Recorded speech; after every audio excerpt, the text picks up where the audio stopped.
নমস্কার দর্শকবৃন্দ, মিস মাইন্ডের আরও একটি পর্বে আপনাদের স্বাগত। আজকের ভিডিওতে আমার গন্তব্য হলো বর্ধমান, আর বর্ধমানের কঙ্কালেশ্বরী মন্দির। সেই জন্য সকাল সকাল বালি থেকে ট্রেন ধরে আশেপাশের সুন্দর দৃশ্য দেখতে দেখতে শীতের এক সকালে পৌঁছে গেলাম বর্ধমান স্টেশন। আর এই হলো বর্ধমান স্টেশন। বর্ধমান স্টেশন থেকে বেরিয়ে আমি ধরবো টোটো, আর সেখান থেকে পৌঁছে যাব কঙ্কালেশ্বরী মন্দির। আপনারা যেখানে থাকেন লোকেশান থেকে আপনাদের এই বর্ধমান স্টেশনে আসতে হবে। স্টেশনের বাইরে এই যে দেখছেন টোটো, এই টোটোগুলি থেকে আপনাদের বলতে হবে যে আপনারা কঙ্কালেশ্বরী মন্দির যাবেন, আর সেই টোটোই আপনাকে পৌঁছে দেবে কঙ্কালেশ্বর মন্দির। দূরত্ব 6 কিলোমিটার এবং ভাড়া নেবে 25 টাকার মতো। ভাড়ার দরদাম কিন্তু একটু ওঠানামা করে। আর টোটো আমায় নামিয়ে দিয়ে গেল মন্দিরের তোরণের এই সামনে। আর এই কাঞ্চননগরে রয়েছে মা কঙ্কালেশ্বরীর মন্দির। একটু নামটা অন্যরকম লাগছে তো? হ্যাঁ, মা কঙ্কালেশ্বরী। এখানে মা কালী নয়, মা চামুণ্ডার পূজা হয়।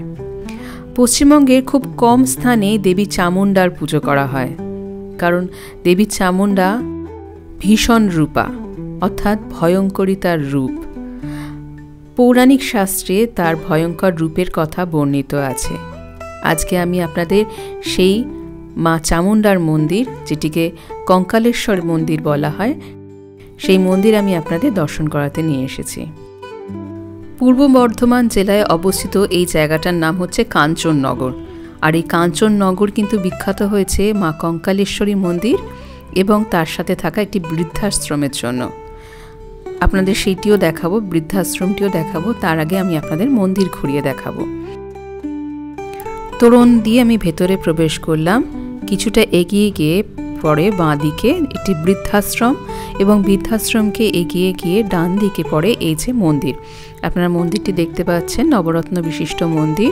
আর ঠিক তার উল্টো দিকে রয়েছে কার পার্কিংয়ের জায়গা। কার মানে এখানে 2 হুইলার 4 হুইলার আপনি সব কিছুই পার্ক করতে পারেন।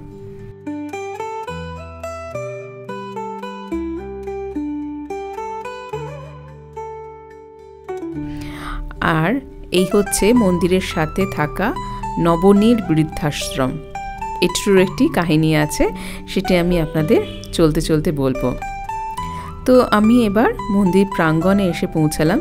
আর দেখুন, এখানে কার পার্কিংয়ের বিশাল জায়গা আছে। আপনারা যারা প্রাইভেট কার নিয়ে আসবেন বা কাছাকাছি থাকছেন, 2 হুইলারে আসতে পারেন, তারা কিন্তু এখানে কার পার্কিং করতে পারেন এবং কোনো রকম পার্কিং চার্জ নেওয়া হয় না।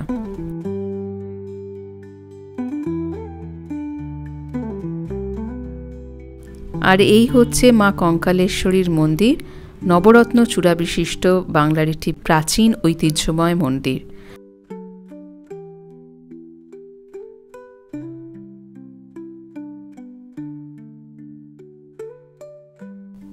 আর এই হচ্ছে মন্দিরের সামনে বিশাল বড় কার পার্কিংয়ের জায়গা। মন্দিরটিকে মাঝখানে রেখে তার বাম পাশে রয়েছে এই বৃদ্ধাশ্রম। আর অদূরেই দেখতে পাচ্ছেন আপনারা, এটি হচ্ছে একটি বিষ্ণু মন্দির, আর পাশেই একটি পার্ক আছে। সমস্ত জায়গাটাই আমি আপনাদের ঘুরিয়ে দেখাবো। শীতের দিনে আপনাদের কিন্তু খুব ভালো লাগবে। তার সাথে এখানে মায়ের মন্দিরের পুজো দেওয়া হবে, যেটা হচ্ছে বড় প্রাপ্তি। এই হচ্ছে কঙ্কালেশ্বরী মায়ের মন্দির, নবরত্ন মন্দির।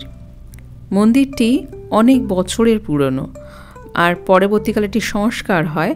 আর মায়ের যে মূর্তি আপনারা ভেতরে দেখবেন, সেই মূর্তি আবিষ্কারের কাহিনীটিও বেশ অদ্ভুত।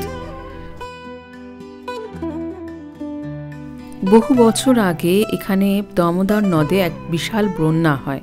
আর সেই বন্যা যখন শান্ত হয়ে যায়, অর্থাৎ বন্যা যখন জল নেমে যায়, তখন 3টি মূর্তি পাওয়া যায়।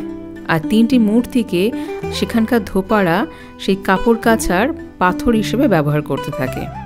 পরবর্তীকালে ধর্মপ্রাণ পরিব্রাজক কমলানন্দ মায়ের স্বপ্নাদেশ পান। মা তাকে স্বপ্নে আদেশ দেন যে তার মূর্তি উদ্ধার করে এখানেই একটি মন্দির স্থাপন করে মায়ের পূজার ব্যবস্থা করতে। ব্যাস, সেই শুরু। এখানে একটি অনেক প্রাচীন জঙ্গলাকীর্ণ মন্দির ছিল। মায়ের মূর্তিকে উদ্ধার করে একটি বেলগাছের নিচে রাখেন, আর তারপরে এই মন্দির সংস্কার করে মায়ের এখানে পূজা শুরু হয়। মন্দিরটি আনুমানিক 400 বছরের পুরনো ছিল তখন, আর মার মূর্তি 107 বছর আগে জল থেকে উদ্ধার হয়। আর তখন থেকে মার এখানে নিত্য সেবা চলছে। কালো কোষ্টি পাথরের মায়ের মূর্তি, আর এখানে চামুণ্ডা রূপেই মার পূজিত হন।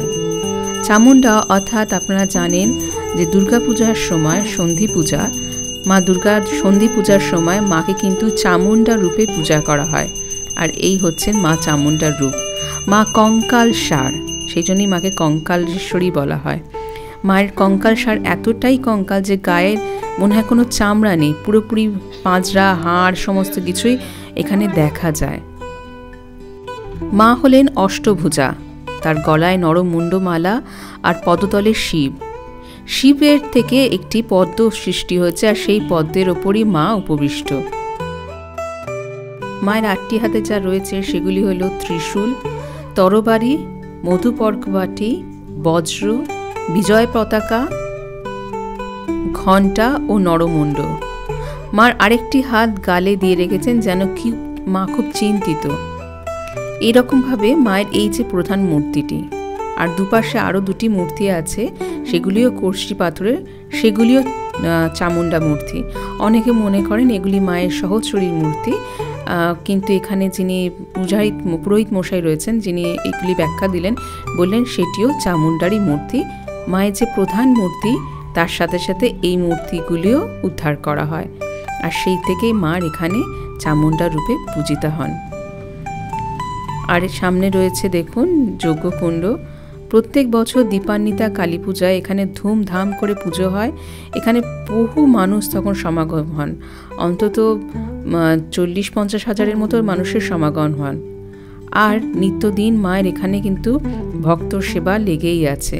রোজ এখানে মাকে পুজো দিতে আসেন দূর দূরান্ত থেকে বহু মানুষ।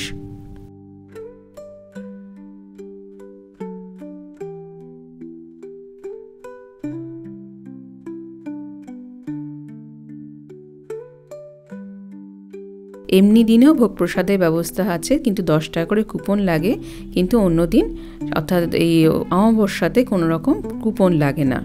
আর এই দেখুন মায়ের পূজা হয়ে যাওয়ার পর হাতে হাতে প্রসাদ বিলি করা হচ্ছে। এটি কিন্তু প্রত্যেক দিন দেওয়া হয়, আর এই প্রসাদ মায়ের বিলি দেওয়া হচ্ছে। আর 10 টাকা করে কুপন কাটা হয়, যেখানে মায়ের ভোগ প্রসাদ সকলেই পান। আর এটি কিন্তু এই যে দেওয়া হচ্ছে এই প্রসাদটি, এটি কিন্তু বিনামূল্যে। মায়ের পূজা হয়ে যাওয়ার পর ভক্তদের মধ্যে এই প্রসাদ বিলি করা হয়।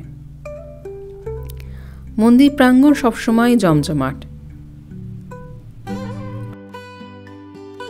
কলকাতায় আমি চামুণ্ডা মূর্তি দেখিনি মায়ের, আর পশ্চিমবঙ্গেও আছে, কিন্তু খুবই কম। শীতকাল ছুটির দিন বলে এখানে দেখুন বহু মানুষ সমাগম হয়েছে। বেশ দূরে একটা সুন্দর জায়গা, তার সাথে সাথে পুজো দেওয়া হয়ে যাচ্ছে, বেশ ভালো লাগে।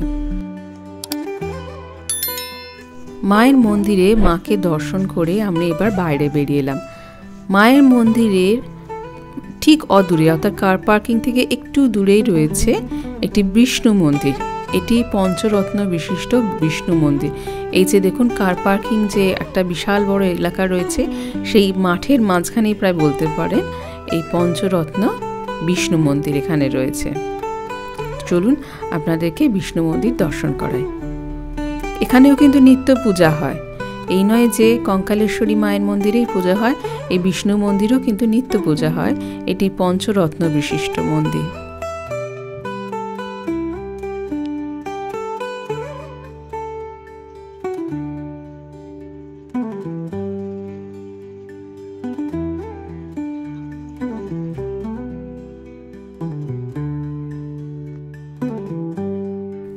আর এই হলো বিষ্ণু মন্দির। খুবই সাদামাটা ছিমছাম সুন্দর মন্দির।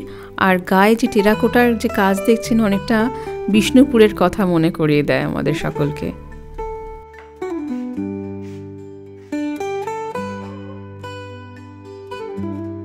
প্রস্তরীভূত বিষ্ণু মূর্তি, পাথরের উপর খোদাই করা বিষ্ণু মূর্তি। এখানেও নিত্য সেবা পূজা সবই হয়, তবে প্রসাদের ব্যবস্থা রয়েছে শুধুমাত্র কঙ্কালেশ্বরী মায়ের মন্দিরে।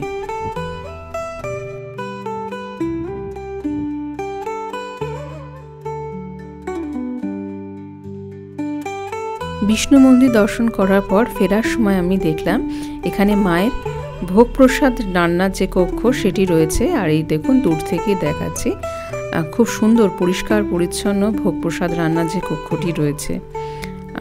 এই যে দেখুন প্রসাদ কক্ষ, এখানে রান্না হচ্ছে এবং খুবই পরিষ্কার পরিচ্ছন্ন।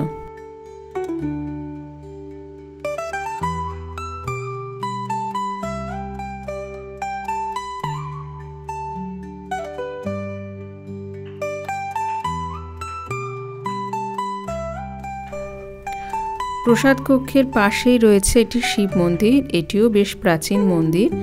আর আস্তে আস্তে জায়গাগুলি খুব সুন্দর করে সেজে উঠছে।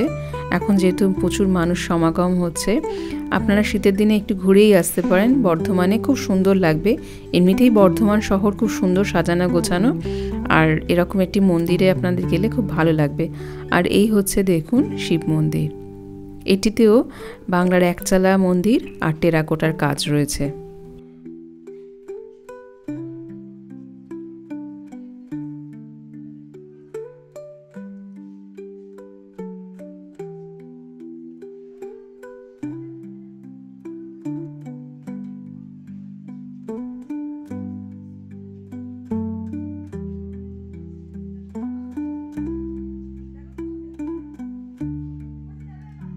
মন্দিরের ঠিক পাশেই রয়েছে নবনীর বৃদ্ধাশ্রম। এই বৃদ্ধাশ্রমটি সম্পূর্ণ বিনামূল্যে পরিচালিত হয়। এখানে 60ঊর্ধ্ব সমস্ত বৃদ্ধারা রয়েছে যাদের কোনো রকম খরচা লাগে না, এমনকি তারা অসুস্থ হয়ে গেলেও তাদের খরচা এখান থেকে বহন করা হয়। স্থানীয় বিধায়কের উদ্যোগে এই বৃদ্ধাশ্রমটি চালু হয়েছে, যেখানে এখন 100টির মতো বেড রয়েছে এবং প্রত্যেকটি বেডই ফুল। আর এই যে দেখুন আমি ভোগ প্রসাদের লাইন পড়েছে। ভোগ প্রসাদের জন্য আপনাদের কুপন কিন্তু 10টার মধ্যে গিয়ে কাটতে হবে, বেলা 10টার মধ্যে গিয়ে 10 টাকা দিয়ে কুপন কাটতে হবে, তবেই আপনারা ভোগ প্রসাদ পাবেন। আর এখানে ভোগ প্রসাদের নিয়ম হচ্ছে যে প্রথমে এই বৃদ্ধাশ্রমে যে বৃদ্ধারা রয়েছেন তারা প্রথম প্রসাদ পায়, তারপর সাধারণ মানুষের প্রসাদ। 4তলা পুরো বিল্ডিং, 100টি বেড আছে এবং অত্যন্ত পরিষ্কার পরিচ্ছন্ন এখানকার ব্যবস্থা। এবং শুধু তাই নয়, 60ঊর্ধ্ব মানুষ বুঝতেই পাচ্ছেন বিপদ আপদ তো লেগেই থাকেন, অসুখ বিসুখ রাত্রির বেলা, তার সমস্ত খরচা এনারা বহন করেন। এখানে 4টি অ্যাম্বুলেন্স রয়েছে এবং সমস্ত কিছু কিন্তু এখানে সম্পূর্ণ বিনামূল্যে। আর এই যে দেখুন আমার হাতে 10 টাকার কুপন, 10 টাকার কুপন কেটে বেলা 12:30 থেকে প্রসাদ দেওয়া হয়। প্রথমে মাকে ভোগ দেওয়া হয়, তারপরে এখানে প্রসাদ পাওয়া যায়। এবার 10 টাকার প্রসাদ পেয়ে আপনারা ভোগ প্রসাদ কক্ষে গেলাম। সেখানে প্রথমে দিল অন্ন, তারপর ডাল, 2 রকমের তরকারি, ভাজা, চাটনি আছে আর বোঁদে। আমি যেদিন যা পেয়েছিলাম সেটি আপনাদের বললাম। আর এই হচ্ছে ওনাদের প্রসাদ কক্ষ, চেয়ার টেবিলের ব্যবস্থা রয়েছে। আর সুতরাং সকলেই এখন নিচে বসতে পারি না প্রায়, তো সেই সমস্ত মানুষদের ক্ষেত্রে খুবই সুবিধাজনক। আর এখানে খুব পরিষ্কার পরিচ্ছন্নভাবে সার্ভ করা হয়, যে থালাতে দেওয়া হচ্ছে সেই থালাও খুব পরিষ্কার, আর যেভাবে পরিবেশন করা হচ্ছে সেটিও খুব সুন্দর। আর এনাদের ব্যবহারও খুব সুন্দর, ততোধিক সুন্দর এখানে ব্যবহার। যারা পরিবেশন করছেন তারা খুব সুন্দর করে পরিবেশন করেন এবং ব্যবহারও খুব ভালো।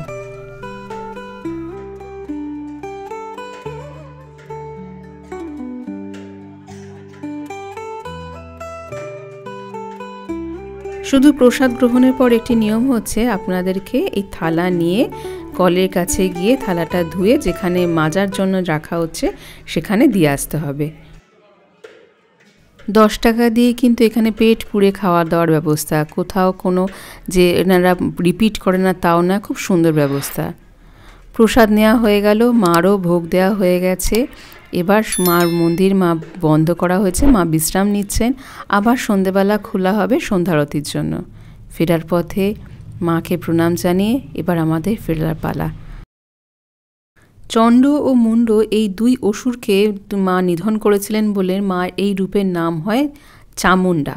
মা মহামায়ার আরেক রূপ হচ্ছে দেবী চামুণ্ডা। আপনারা একবার শীতের ছুটিতে ঘুরে আসবেন, ভালো লাগবে। আজকের ভিডিও এই পর্যন্তই থাক। আসবো আবার কোনো মন্দিরের সন্ধান নিয়ে। ততদিন সকলেই ভালো থাকবেন। নমস্কার, ধন্যবাদ।